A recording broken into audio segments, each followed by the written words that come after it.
In the heart of bustling Mumbai, there lived a young woman named Priya. To the wealthy people she occasionally worked for, and the busy crowds she passed through daily, she was practically invisible. Just another girl struggling to survive, her presence barely noticed. From the outside, her life seemed straightforward. Work, survive, repeat. But inside the tiny one-room apartment she shared with her mother, a different reality existed, one heavy with the weight of mounting problems. Priya woke up gradually, pulled from a restless sleep by the pale morning light sneaking through a gap in the worn curtains. Her mother coughed quietly from her bed on the floor, a harsh rattling noise that made Priya's chest tighten with familiar worry. That cough had become the background music of their existence, a constant echo of medical bills they couldn't handle and treatments they couldn't purchase. They lived together in that cramped space, its walls seeming to remember every difficult month, every whispered hope, every silent cry in the darkness. The rent payment date was circled in red on an old calendar she couldn't afford to throw away. Their landlord, Mr. Sharma, a man whose kindness had vanished long ago, had visited 3 days earlier. His tone, already harsh, had grown meaner, his warnings about throwing them out becoming more direct. Priya could still remember the embarrassment of his cruel words. A small bag of rice sat in the corner, perhaps enough for 3 modest meals if she was careful.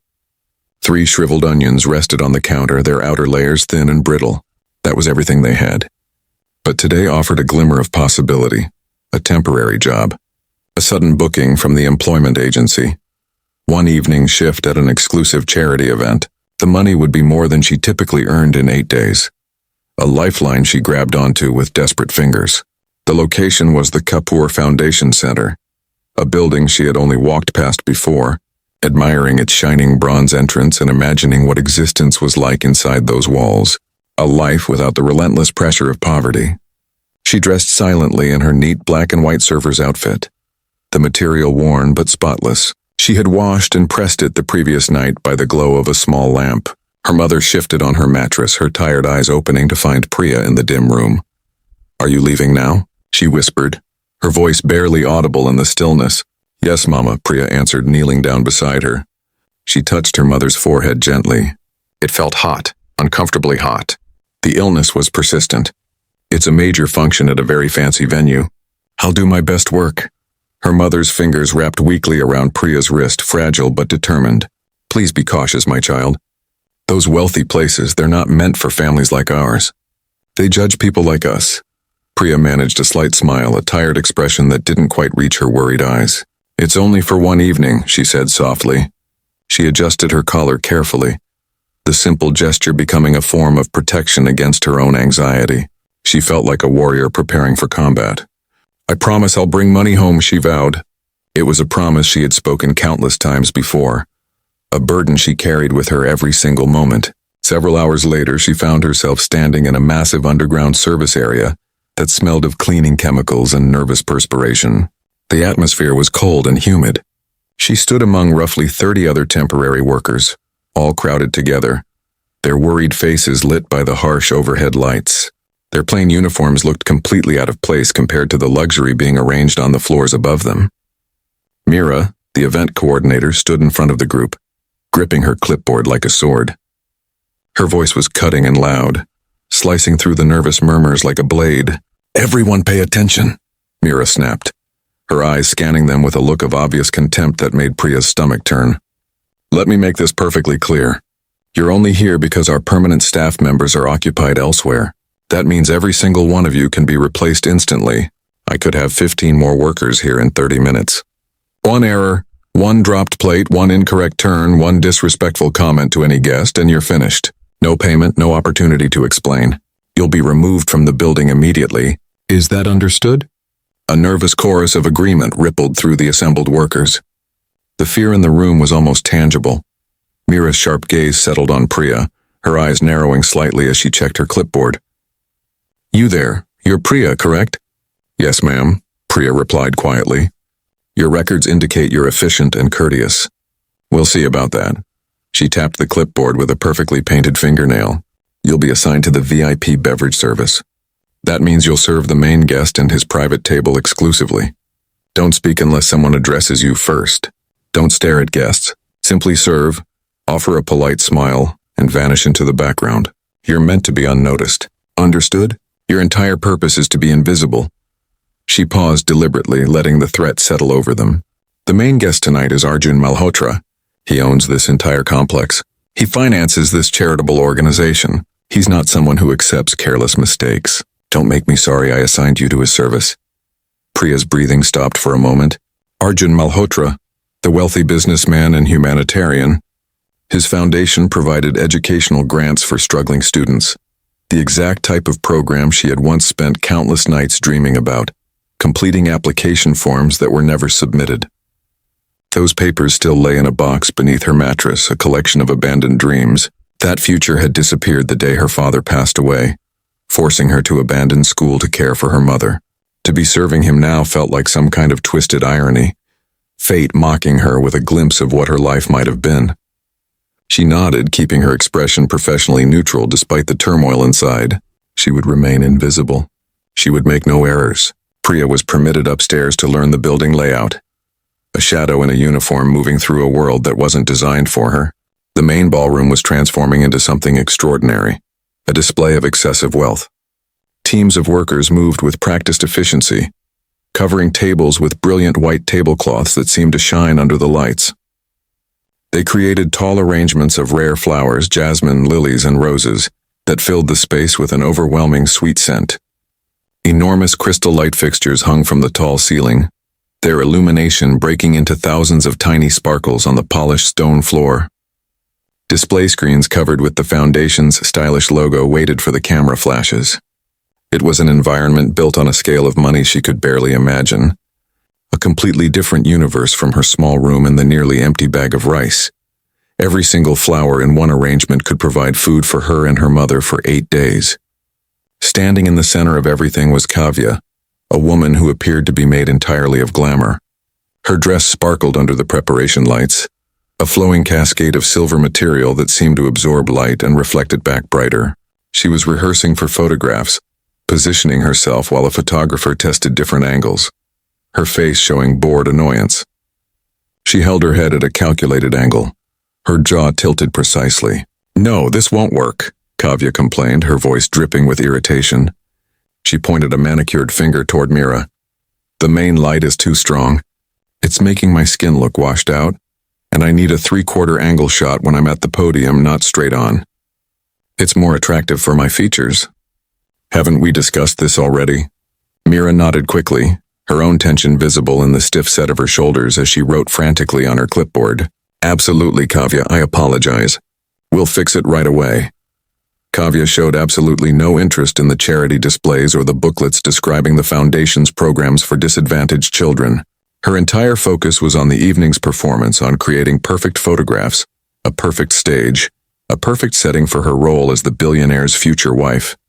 Priya observed quietly, feeling a mixture of quiet anger and strange fascination.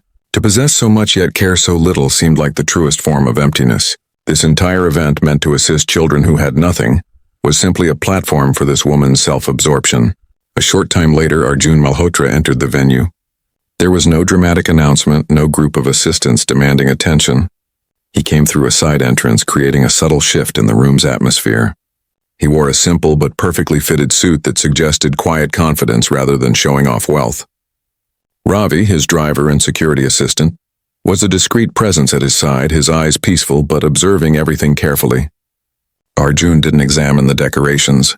His attention went directly to the people working there. He paused to express gratitude to a man installing audio equipment, shaking his hand warmly and asking his name. He approached a nervous-looking charity representative, a woman in a modest outfit with a genuine smile, inquiring about the schools they were helping, with authentic interest that made her visibly comfortable. His manner was peaceful, a steady presence in the swirling activity of preparation. Ravi moved with the same quiet assurance. He greeted the building's security supervisor by name, clearly someone he knew well, exchanging a brief, friendly handshake. He recognized the catering supervisor, the technical director, everyone. They operated as a team built on years of trust and genuine respect, not on commands and hierarchy. Priya watched from across the room, refilling a water container, her movements slow and careful to avoid drawing notice. She had anticipated arrogance, an attitude of ownership that would radiate from someone so powerful. She expected him to dominate the space like Kavya did. Instead, she witnessed humility. Arjun's posture was relaxed, his voice gentle. He listened more than he talked. She was surprised that someone with such wealth could be so quiet, so completely comfortable without needing everyone to notice him. The difference between him and his future wife was striking, a puzzle hanging in the perfumed, glittering atmosphere. One seemed like the sun radiating genuine warmth. The other was merely a mirror, reflecting borrowed light. The backstage service area buzzed with organized chaos. The air was filled with competing smells. Garlic cooking in a pan, the sharp tang of citrus fruits, the metallic scent of anxious sweat. Chefs arranged complex appetizers with tiny tools, their faces showing intense focus. Servers hurried to clean endless rows of wine glasses until they gleamed under the bright fluorescent lights. Priya was given the task of folding cloth napkins into decorative shapes, a repetitive job that allowed her to watch the frantic activity around her. That's when she noticed Vikram, the wine specialist, carefully unpacking boxes of expensive wines. He handled each bottle with a carefulness usually reserved for precious objects, his actions precise and deliberate. A small area of tranquility in the storm of activity. Then a man wearing a dark cap emerged from behind a large refrigeration unit. He moved quickly and quietly, his body language tense, his face hidden by the cap's brim. He cornered Vikram against a stack of empty containers, and an intense whispered argument began. Priya couldn't hear the actual words over the noise of clattering dishes, only the sharp, angry hiss of their voices, like a warning sound in the noisy hallway. From her position, folding napkin after napkin, she saw the man push a small tan envelope into Vikram's hand. A glimpse of money was visible for just an instant before Vikram's fingers closed around it, a jerking movement. The man's finger pointed forcefully toward one specific wooden box among many others. Priya's eyes followed his gesture. Tucked into the edge of the crate's label was a tiny, nearly invisible green sticker, no bigger than her smallest fingernail. The man in the cap said one final sharp thing, his voice a low rumble, and vanished through a service door, disappearing back into the city as if he had never existed. Vikram leaned heavily against the wall, his face drained of color and covered with sweat. He stared down at the envelope in his hand as if it were poisonous, his knuckles turning white. His eyes darted around nervously, checking if anyone had witnessed the exchange. He quickly pushed it deep into his pocket. He then approached the crate with the green sticker and, with hands that shook noticeably, carefully removed a single bottle of wine. He placed it separately on another counter, away from the dozens of others prepared for service. A moment later, he appeared to reconsider, concealing it beneath a pile of fresh towels as if it were illegal contraband. Then, with a frustrated exhale, he pulled it out again, his uncertainty obvious. He was clearly struggling with an internal conflict. Before Priya could fully comprehend what she had witnessed, Rohan appeared. He was Arjun's chief financial officer, a man with a smile as polished as his expensive shoes. He was charming in front of cameras, shaking hands and laughing comfortably with the city's wealthy elite. But here in the concrete hallway backstage, his smile had vanished. His eyes were cold and hard as frozen stones. He walked directly to Meera and Kavya, who were examining the seating arrangements. "Is everything prepared for the special announcement toast?" he asked, his voice low and urgent, stripped of any friendliness. "It absolutely must happen immediately after the chairman's remarks. No delays whatsoever." Kavya smirked, a sliver of ice in her expression. She didn't look up from the chart she was studying. "Calm down, Rohan, everything is arranged perfectly." Rohan wasn't satisfied. His agitation contrasted sharply with his public image. "And the bottle? The exact specific bottle for Arjun's toast is ready and in position?" He pressed, his gaze flicking toward the bar section where Vikram stood frozen, watching them. Their eyes met for a split second, Rohan, Kavya, and Meera, an unspoken understanding passing between them that felt dark and threatening. A cold sense of unease washed over Priya. She had no concrete proof of anything. Just a sequence of disconnected moments, a whispered argument, an envelope of cash, a green sticker, a terrified wine specialist, and a CFO obsessed with a single toast. It was a puzzle with pieces that felt dangerous even to look at. She returned to her napkins, her hands moving automatically while her mind raced. Priya's instructions had been straightforward. Do your assigned work and stay invisible. Her mother's advice echoed in her thoughts. Those wealthy places aren't meant for families like ours. To speak up meant risking everything. The evening's payment, any future employment from the agency. It meant becoming visible, and visibility meant danger. But the image of Vikram's sweating face and the hidden bottle wouldn't leave her thoughts. It was like a splinter embedded under her skin. She waited for a moment when the floor supervisor, a stressed man with a clipboard and a constant frown, was alone, shouting instructions into a radio. She took a deep breath and approached him. "Excuse me, sir," she said quietly, her heart beating faster. He glanced at her with obvious annoyance. "What do you need?" "We're 7 minutes from opening the doors. Can't you see I'm occupied?" "It's about the wine," she started, choosing her words carefully, trying to sound helpful rather than suspicious. "I observed the wine specialist. The way he was handling one particular bottle seemed unusual. He appeared very distressed after talking with someone." The supervisor's frown deepened into anger. He looked at her as if she were an annoying insect. "Are you suddenly the wine expert or a therapist? Vikram is the most experienced professional in the business. He's probably just stressed. This is an extremely high-pressure evening for everyone here." He waved a dismissive hand, already turning away. "Stop creating gossip and return to your duties. And remember the rules. Don't touch anything that isn't specifically assigned to you." He turned his back on her completely. The conversation finished. Stung by the rejection, Priya stepped back, her cheeks burning with a combination of anger and shame. She had attempted to warn someone. There was nothing more she could do without appearing paranoid, like a temporary worker trying to create problems. She returned to her station, her hands trembling slightly. But one thought remained fixed in her mind. A tiny green warning signal, green sticker, dangerous bottle. Soon the guests began arriving in waves of wealth and influence, a dazzling parade of designer clothing, expensive jewelry, and practiced smiles. It was Mumbai's high society. Politicians with booming voices who slapped shoulders and made promises. Business executives with calculating eyes who spoke quietly about deals and profits. Bollywood celebrities covered in jewels that sparkled brighter than the chandeliers. And journalists eager for stories, their eyes scanning everywhere. Kavya was thriving, moving from table to table like a performer. She would stop, laugh at jokes she barely heard, and deliberately turn her hand so the enormous diamond on her engagement ring caught the light perfectly. It was a pose she had practiced to perfection. Arjun, however, stayed close to his chosen guests. He had invited board members, certainly, but he had also invited teachers from government schools and doctors from community hospitals, the people his foundation was designed to serve.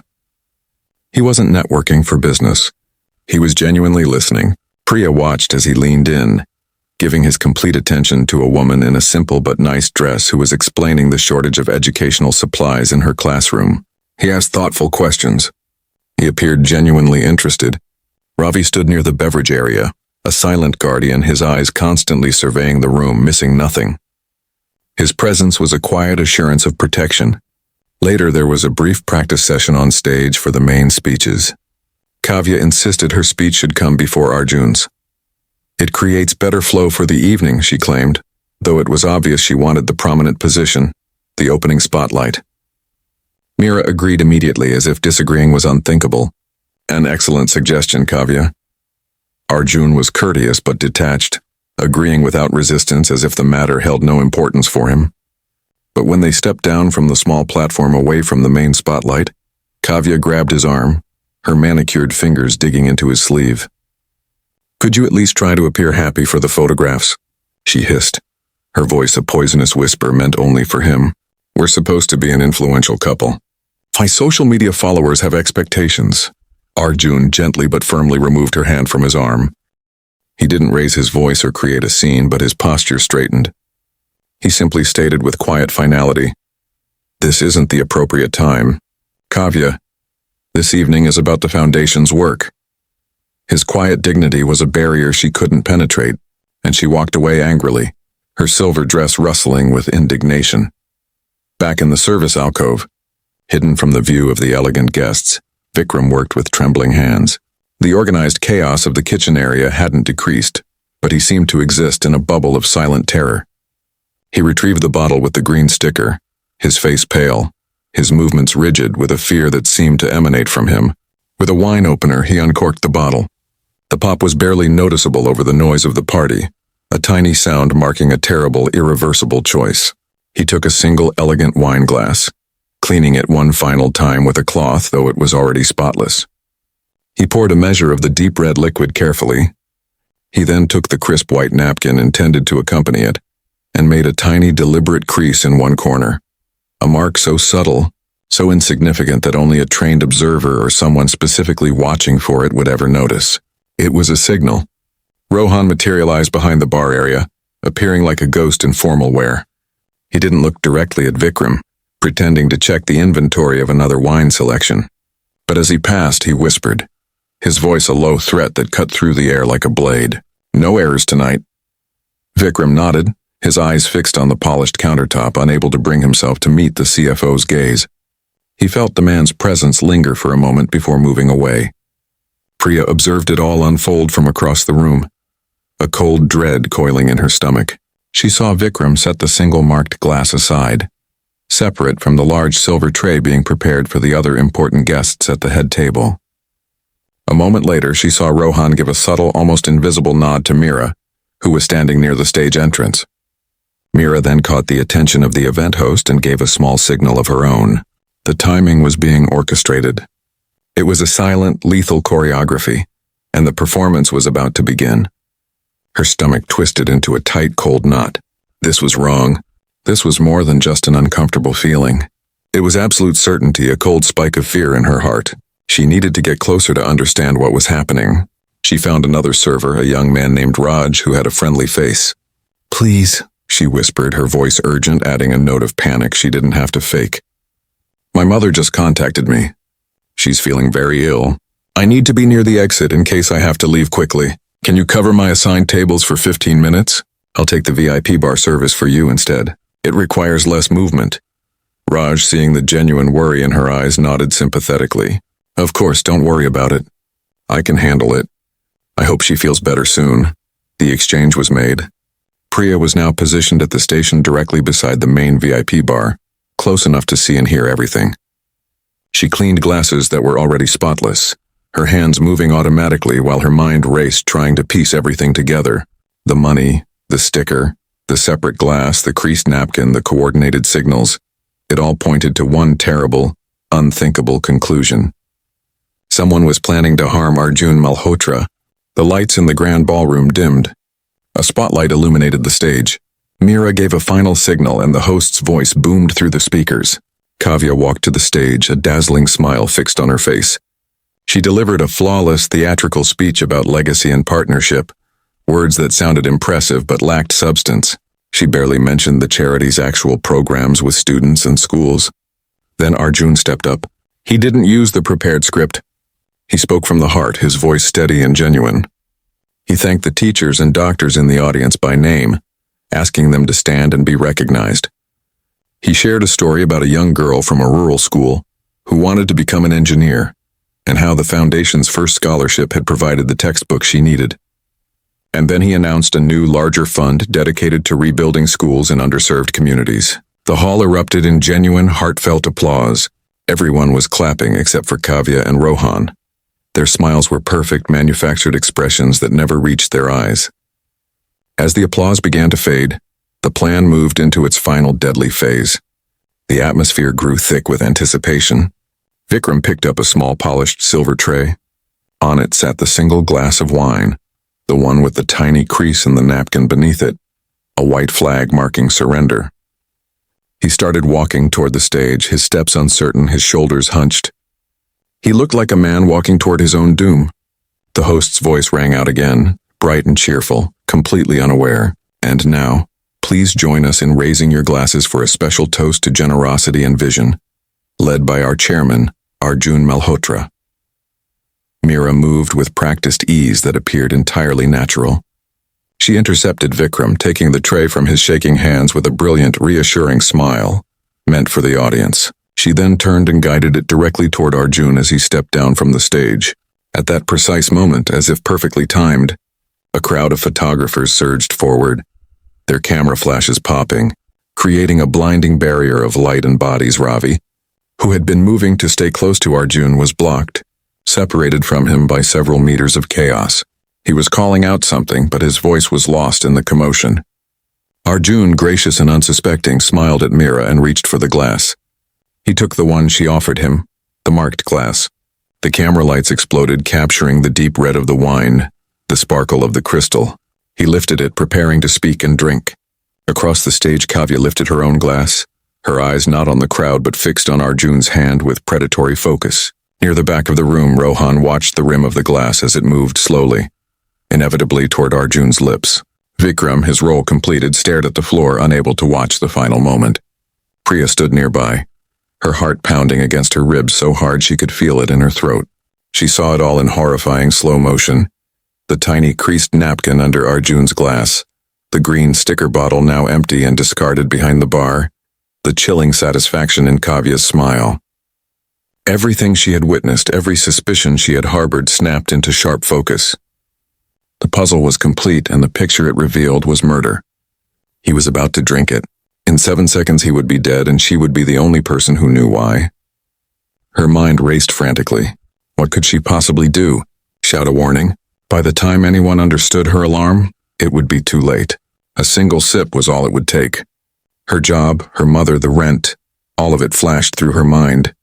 To act meant inviting complete ruin. To stay silent meant watching a man die before her eyes. There was only one option, one terrible, certain way to stop it now. She didn't think, she simply moved. In a heartbeat, Priya sprinted from the side area, a blur of black and white against the luxurious backdrop. A collective gasp rippled through the crowd. A security guard turned and reached for her, but she was already past him, driven by pure adrenaline and terror. She reached Arjun just as the crystal rim of the glass touched his lips. There was no time for words or explanations. She threw a clean, desperate punch to his jaw. Her knuckles, hardened by years of manual work, connected with a solid, jarring impact. His head snapped to the side from the force of the blow. The glass flew from his hand, tumbling end over end through the air in a perfect, terrible arc. It hit the polished stone floor and shattered, the sound echoing like a gunshot in the stunned silence. The poisoned wine splashed outward like spilled blood. Silence, absolute and profound. For a single stretched-out second, the entire world seemed to freeze. Then Kavya shrieked, a high, piercing sound that tore through the quiet. The cameras flashed wildly, their strobes capturing the scene of shock and violence. The host froze, his microphone letting out a high-pitched squeal of feedback. The evening had been shattered. Before the echo of the breaking glass had faded, 3 security guards tackled Priya, slamming her to the stone floor. The impact knocked the wind from her lungs. Her face pressed against the cold, smooth surface. Pain shot through her shoulder and arm. She could smell the spilled wine, its rich aroma suddenly sickening, the scent of death itself. Wait, stop! The voice was Ravi's, sharp and commanding. He had pushed through the photographers like they were nothing, and was now at Arjun's side. In an instant, Arjun raised a hand, his other hand moving to his jaw, his expression showing pure shock and confusion. He was dazed but steady on his feet. Don't hurt her, he said, his voice strained but clear and firm. Kavya's shriek transformed into a flood of furious accusations. She rushed forward, her face showing theatrical horror. She's completely insane. A crazy stalker. I've seen her lurking around before. Arrest her immediately. Get her away from him. Rohan rushed forward as well, his face displaying exaggerated outrage, pointing a trembling finger at Priya. This is a violent attack on our chairman. A deliberate, brutal assault. She must be arrested and locked up. Priya twisted her head, her cheeks scraping against the floor. The guards held her arms pinned painfully behind her back. Please, she cried, her voice shaking but loud enough to carry in the dead silence that had fallen over the ballroom. Test the wine. Just test the wine from the floor. Check the green sticker bottle behind the bar, the napkin mark, the crease in the corner. It was meant for him alone. Her words hung in the air, a desperate plea against a wall of disbelief. Some guests scoffed, whispering that the girl was obviously mentally unstable. Others looked frightened, their eyes wide, sensing this was more than a simple assault. Vikram, standing frozen by the bar, began to tremble violently, like a statue beginning to crack from within. His face was completely drained of color. Ravi's eyes met Arjun's. A silent communication passed between them, years of trust contained in a single glance. Ravi gave a quick nod and spoke into his wrist communicator, his voice low and urgent. Secure the bar area. Nobody touches anything there. He then turned to the head of venue security, a man he knew well. "Suresh, do you have a rapid toxin detection strip? The ones for high-level threats?" The man, his own face grim, nodded seriously. "We keep them for emergency protocols in the office. Get one immediately." The entire room held its breath, a silent, captive audience to unfolding drama. Suresh returned within seconds, carrying a small sealed package. Under Ravi's direction, he knelt by the wine spill, carefully avoiding the largest pieces of broken glass. He carefully collected a few smaller fragments, swabbing the dark red residue of the wine onto the testing pad. He then went behind the bar, located the discarded bottle with the green sticker and swabbed the inside of its opening. He inserted the swabs into the testing solution and waited. Everyone watched, their eyes fixed on the small white strip in his hand. For 7 seconds, nothing happened. Then a dark line appeared on the strip. Then a second line. The indicator pad turned a vivid, undeniable color, a deep crimson slash against the white background. A collective gasp spread through the hall like a wave, a simultaneous intake of breath. The test was positive for poison. Ravi looked at Arjun and mouthed a single chilling word: toxic. Arjun's face, which had been showing confusion and pain, hardened into cold, sharp focus. He looked down at Priya, still pinned to the floor by his security team, her eyes wide with fear and relief combined. The girl who had just punched him in the face had also just saved his life. The positive test result acted like a switch, transforming the atmosphere in the room from confused disbelief to tangible fear. The abstract threat had become horrifyingly real. The lie had been exposed to everyone. Vikram broke first. A loud, wrenching sob escaped him, and he collapsed to his knees behind the bar, his composure completely gone. He covered his face with both hands. "It wasn't my plan," he cried, his voice muffled and breaking. "He paid me. A man in a dark cap paid me to do it." All eyes turned to him as he lowered his hands, his face wet with tears. "He told me to keep one glass separate only for the chairman." He lifted a shaking finger and pointed directly at a stunned Rohan. Rohan let out a short, sharp laugh, but it sounded brittle and false, an unnatural sound in the tense silence. "This is an absurd story. The wine specialist is clearly drunk or disturbed. He's trying to blame anyone to save himself. He probably made an error and is trying to deflect responsibility." But his eyes, for a fraction of a second, flicked nervously toward Kavya. It was a small, panicked movement, a crack in his polished facade. But Priya saw it clearly. Kavya saw it too. She turned on Vikram, her voice like sharpened ice, harsh and cruel. "How dare you make such accusations? You're a pathetic nobody. I will make certain you never work in this city again. You'll be cleaning sewers for the rest of your worthless life." Her threat was meant to silence him, to remind him of his powerless place. But it was too late. The threads were already unraveling publicly. Ravi spoke quietly into his communicator again, his eyes never leaving Rohan. "Lock down all the exits. Every single one. No one leaves this building." Mira rushed forward, her face flushed with panic, her professional composure shattered into pieces. "You can't do that. We have government ministers, foreign diplomats here. You can't hold them hostage like prisoners. This will create an international incident." Arjun's voice cut through her protests. It was quiet, but it held an unmistakable edge of authority that silenced the entire room. "No one leaves this building until the police arrive," he said, addressing everyone present, his authority absolute and unquestionable. "I apologize for this inconvenience. Your safety is our primary concern. Please remain patient and cooperative." His steady presence was a calming influence, transforming the volatile situation into a controlled one. The guests, though clearly rattled, seemed to accept his judgment and authority. The investigation began immediately, led by Ravi with military precision. He had the venue's security team retrieve the surveillance camera footage from the service corridor. They played it on a laptop computer right there in the ballroom, the silent, grainy images a stark contrast to the glittering luxury around them. The first video clip showed the tense meeting behind the refrigeration unit. A man in a dark cap was clearly visible, handing Vikram a brown envelope. They froze the frame, zooming in on the man's profile. The man's jawline was sharp and distinctive, his watch expensive and familiar. It looked exactly like the one Rohan was currently wearing. A murmur went through the small crowd gathered around the laptop screen. A second clip was even more damning and conclusive. It showed Mira moments before the toast, speaking into her headset radio. She then moved deliberately to intercept the tray from Vikram, redirecting it from its original path to a different server and taking it herself. Her movement was precise, almost choreographed, ensuring the special tray went straight to Arjun at the exact moment the photographers created their blocking surge forward. The conspiracy was no longer just a suspicion or theory. It was visible on a screen for everyone to witness. Mira saw the footage and her face collapsed inward. All the fight drained out of her instantly.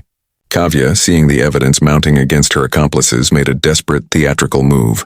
She was a performer by nature, and this was her final performance. She grabbed the host's microphone from the frozen man's hand.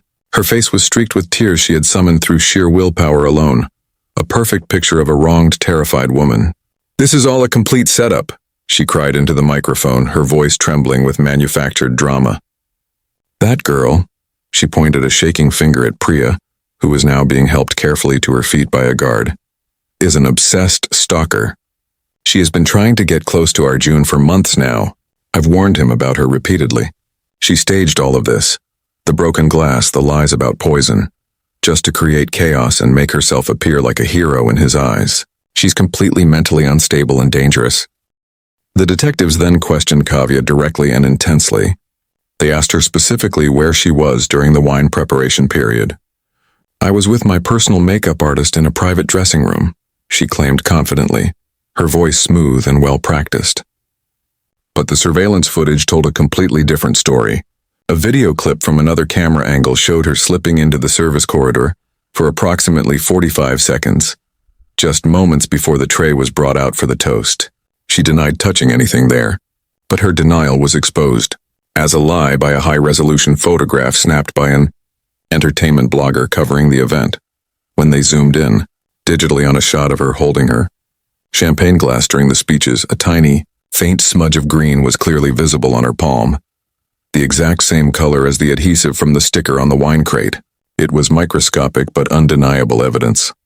Cornered and facing an overwhelming mountain of irrefutable evidence from multiple sources, Vikram gave his complete, detailed confession to the police. He told them absolutely everything, his words tumbling out in a desperate rush of fear and shame, the dam of his terror finally breaking completely. He said he was deeply in debt from a severe gambling addiction that had spiraled completely out of control over 2 years. He owed dangerous loan sharks an enormous amount of money. The man in the dark cap, who he now positively identified as a known criminal associate of Rohan's, had approached him 11 days ago at his home. He had offered him enough money to clear his entire debt completely and disappear to start fresh. The instructions had been chillingly simple and direct. Keep one specific bottle of wine completely separate from all others and serve a single glass from it to Arjun Malhotra alone. The creased napkin was the confirmation signal, indicating which glass contained the poison. He admitted that the money had come in 3 separate electronic transfers from a shell consulting firm he now knew was secretly tied to Rohan's personal accounts. He had been told explicitly that if he refused to cooperate, his creditors would be informed of his exact location, and his elderly parents would be harmed physically. Then came the final damning detail that sealed Kavya's fate completely. Just before the toast began, Kavya herself had approached him behind the bar area where he was working. He remembered her expensive perfume clearly, the absolute coldness in her eyes as she looked at him. She had leaned in very close, her voice a silken whisper that terrified him more than any shouted threat ever could. "Make it smooth and undetectable. No unusual scent," she had said softly before smiling and walking away calmly. He had been absolutely terrified of them both, of what they would do to him and his family if he refused to cooperate, and equally terrified of what would happen if he actually went through with their plan. His detailed confession painted a complete picture of a cold, meticulously calculated murder plot, orchestrated by 2 people he had once admired and respected. Several hours later, the preliminary laboratory report came back from the mobile forensic unit. The results were absolutely definitive and conclusive. The wine in the shattered glass and the remaining liquid from the green sticker bottle contained a highly concentrated toxic compound, a fast-acting poison designed to induce complete cardiac arrest within 4 to 6 minutes. It was completely odorless and colorless, specifically chosen to be undetectable to the victim. The report also confirmed definitively that none of the other glasses or bottles tested at the event showed any trace of contamination whatsoever. The assassination plan had been surgical in its precision, targeting a single specific individual. With the confession, the damning financial records, the surveillance footage, the physical evidence, and the laboratory report all aligned, the police had everything they needed for prosecution. An officer approached Vikram first. He was placed under arrest, but informed he would be treated as a cooperating witness given his full disclosure and the clear evidence of coercion and threats against his family. Next, they moved to Mira, who was weeping uncontrollably in a corner, her entire career and reputation destroyed in a single evening. She was arrested for her active complicity in the conspiracy to commit murder. Finally, the detectives walked over to Kavya and Rohan, who were standing rigid and stone-faced with their expensive attorneys flanking them. Rohan Mehta and Kavya Sharma, the lead detective said, his voice ringing with authority through the now eerily quiet ballroom. You are both under arrest for conspiracy to commit murder and attempted murder of Arjun Malhotra. Audible gasps rippled through the few remaining guests and staff members. The scene was surreal and shocking. Two of the city's most powerful and celebrated figures being read their legal rights in the middle of a ruined charity gala. Kavya, her glamorous facade finally cracking completely and irreparably, lunged desperately toward Arjun, her face transforming into a mask of desperate panic. Arjun, please help me, she begged hysterically, her voice breaking. They forced me into this. Rohan manipulated me. I was scared and had no choice. Arjun didn't even glance at her. His gaze remained fixed on Priya, who stood across the room watching everything unfold, her expression showing a mixture of shock and complete exhaustion. He spoke clearly, his voice unwavering and firm for everyone present to hear. A final judgment. I believe the woman who punched me to save my life. Outside the Kapoor Foundation Center, a new kind of storm was rapidly brewing. Reporters and camera crews swarmed the main entrance like insects, their microphones held out aggressively like weapons, their questions shouted loudly into the night air. The news of a violent incident and a foiled murder conspiracy at one of the city's most prestigious charity galas had spread like wildfire across social media and news channels. Arjun, flanked protectively by Ravi, faced them briefly for a short statement.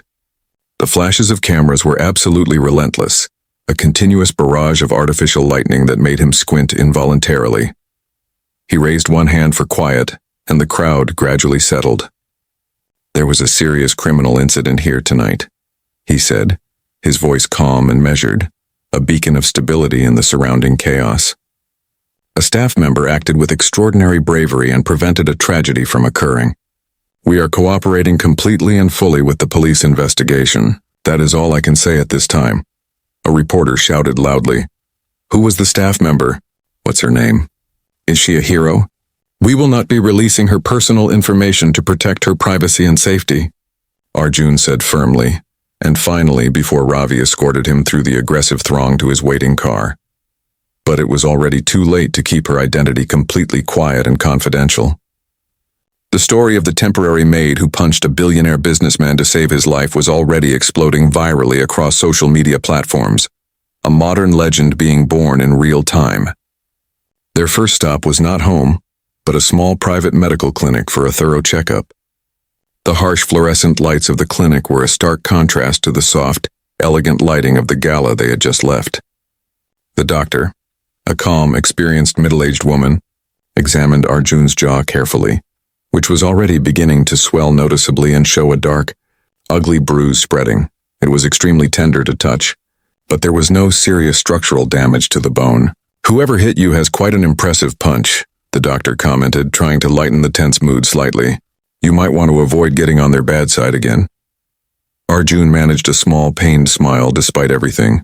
Priya sat rigidly on a chair in the sterile waiting room, the adrenaline finally draining completely from her body, replaced by a deep, bone-wearing exhaustion that made her limbs feel like lead.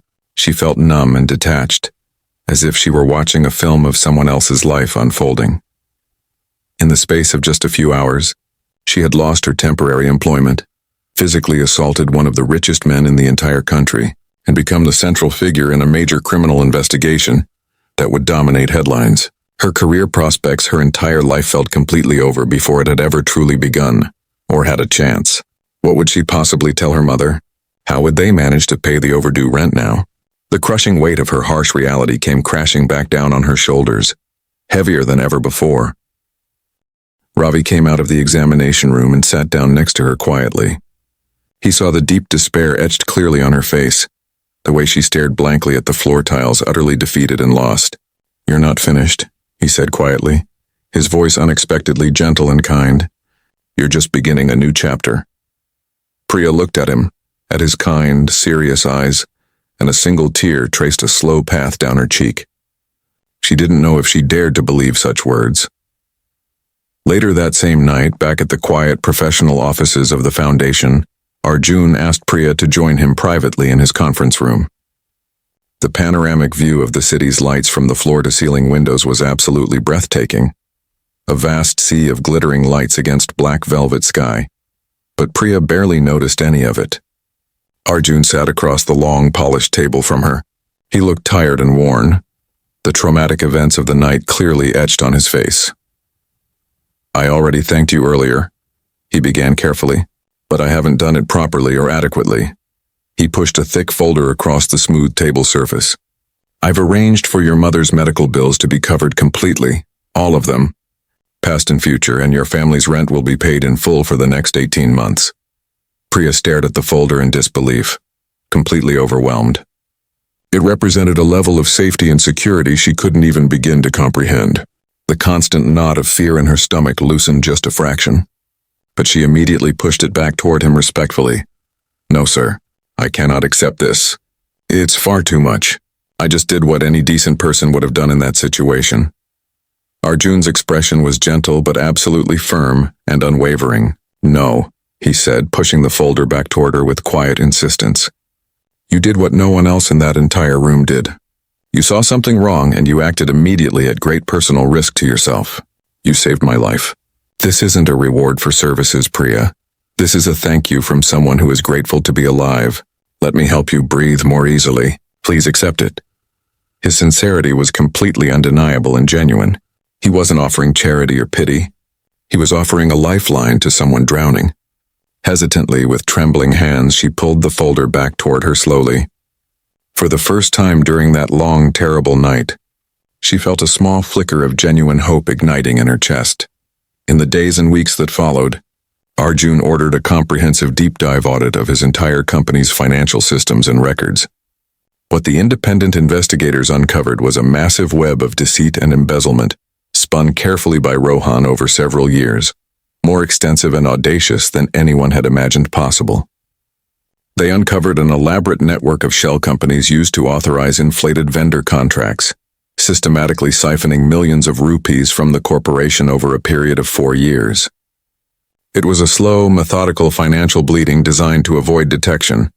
Kavya's personal bank accounts told a similar disturbing story, showing enormous debts to luxury fashion brands and a series of recent extravagant purchases: an imported sports car, expensive jewelry collections, a substantial down payment on a luxury property, all timed precisely with large, previously untraceable cash deposits. The money trail they discovered led directly from Rohan's fraudulent schemes to fund her lavish, unsustainable lifestyle. It was a partnership built entirely on greed and ruthless ambition.